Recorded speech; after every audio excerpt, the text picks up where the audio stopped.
왜 이렇게 사는 게 힘들까 생각해 본 적이 있습니다. 의지가 약해서일까요? 노력이 부족해서일까요? 아니면 원래 나는 쉽게 지치고 쉽게 무너지는 사람일까요? 많은 사람은 그렇게 자신을 먼저 의심합니다. 나는 왜 꾸준하지 못할까? 왜 금방 불안해질까? 왜 쉬어도 회복되지 않을까? 그런데 어떤 시선은 전혀 다르게 말합니다. 당신이 망가진 것이 아니라 당신이 놓인 환경이 인간의 설계와 맞지 않는 것이라고 말입니다. 이 말은 의외로 강력합니다. 왜냐하면 우리는 너무 오래 모든 문제를 내 탓으로만 배워왔기 때문입니다. 게으른 것도 내 탓, 예민한 것도 내 탓, 무기력한 것도 내 탓, 집중이 안 되는 것도 내 탓, 사람에게 지치는 것도 내 탓. 하지만 정말 그럴까요? 인간은 원래 이렇게 살도록 만들어진 존재가 아니었습니다.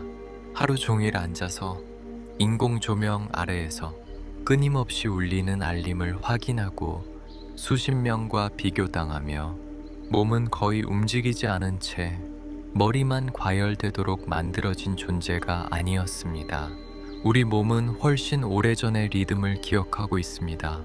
햇빛을 보고 깨어나고 몸을 움직이며 에너지를 쓰고 위험이 오면 짧고 강하게 반응하고 안전해지면 다시 회복하는 방식 말입니다. 그런데 지금 우리는 어떤가요? 가만히 앉아 있는데도 긴장하고 있습니다.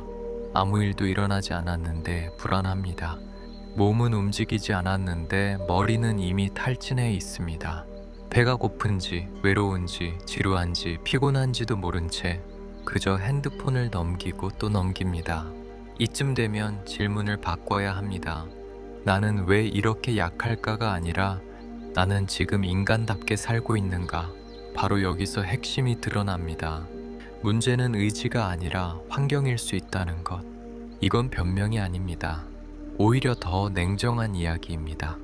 왜냐하면 환경은 생각보다 훨씬 강하기 때문입니다. 의지가 약한 사람이 실패하는 것이 아니라 인간이 버티기 어려운 환경 속에서 대부분의 사람이 무너지고 있는 것일 수 있습니다. 수면이 깨지고 빛이 사라지고 걷는 시간이 줄고 관계가 얕아지고 호흡은 짧아지고 뇌는 늘 경계 상태에 놓입니다. 그 결과 우리는 자기 자신을 오해하게 됩니다. 나는 원래 게으른 사람이라고, 나는 원래 멘탈이 약하다고, 나는 원래 끝까지 못 가는 사람이라고. 하지만 아닐 수 있습니다. 당신은 약한 사람이 아니라 잘못된 조건 속에서 오래 버틴 사람일지도 모릅니다. 이 차이는 엄청납니다. 자신을 고쳐야 한다고 생각하면 계속 자신을 밀어붙이게 됩니다. 더 참아야지, 더 열심히 해야지, 더 독해져야지. 그런데 이미 지친 사람에게 필요한 건 채찍이 아니라 복구입니다. 더 많은 동기부여가 아니라 더 정상적인 리듬일 수 있습니다. 조금 더 자고, 조금 더 걷고, 조금 더 햇빛을 보고, 조금 덜 비교하고, 조금 덜 자극받는 것. 너무 단순해 보여서 우습게 느껴질 수도 있습니다. 하지만 인간은 원래 단순한 것에서 무너지고 또 단순한 것에서 회복됩니다. 삶이 무너질 때 사람들은 거대한 해답을 찾습니다. 새로운 목표, 강력한 루틴, 인생을 바꿀 계기, 물론 그것도 필요할 수 있습니다. 하지만 때로는 거대한 결심보다 먼저 작은 복원이 필요합니다. 지금 내 몸은 안전한가? 내 호흡은 너무 급하지 않은가? 나는 오늘 햇빛을 받는가? 나는 오늘 내 다리로 걸었는가? 나는 오늘 한 번이라도 조용했는가?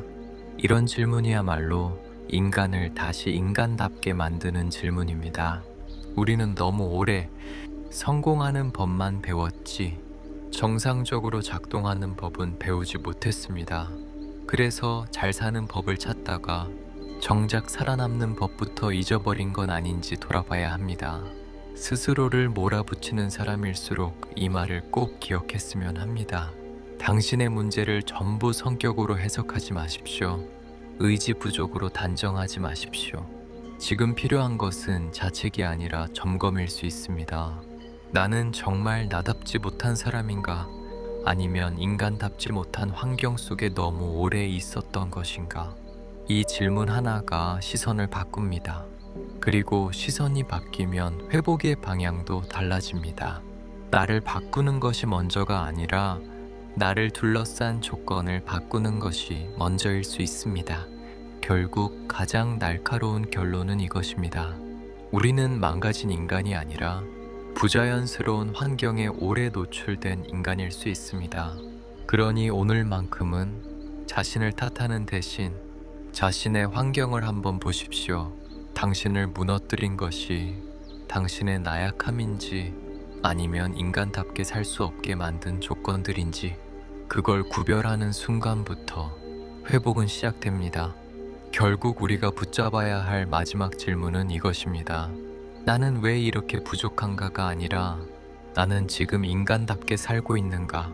세상은 끊임없이 더 빠르게 살라고 말합니다. 더 많이 해내라고 말합니다. 더 강해지라고, 더 단단해지라고, 더 무뎌지라고 말합니다.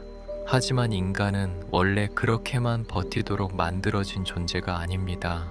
햇빛을 보고, 숨을 고르고, 몸을 움직이고, 누군가와 연결되며 안전하다고 느낄 때 비로소 제 기능을 되찾는 존재입니다. 그런데 우리는 너무 오래 자신을 몰아붙이며 살았습니다. 쉬지 못하는 것을 성실함이라 믿었고, 무뎌지는 것을 강함이라 착각했고, 지쳐있는 자신에게조차 더 노력하라고 명령했습니다. 그래서 어느 날 문득 몸은 멈춰 있는데 마음만 소리 없이 무너지는 순간을 맞게 됩니다. 그때 기억해야 합니다. 당신은 약해서 지친 것이 아닙니다. 잘못된 환경 속에서 너무 오래 버텨낸 것입니다. 자신을 살리는 일을 먼저 해야 합니다. 조금 덜 자책하고, 조금 더 쉬고, 조금 더 걷고, 조금 더 햇빛을 보고, 조금 덜 비교하며 살아가는 것. 오늘도 왜 이것밖에 안 되나 싶었다면 이 말만은 꼭 남기고 싶습니다. 당신은 망가진 사람이 아닙니다. 다만 너무 인간답지 못한 방식으로 오래 살아왔을 뿐입니다.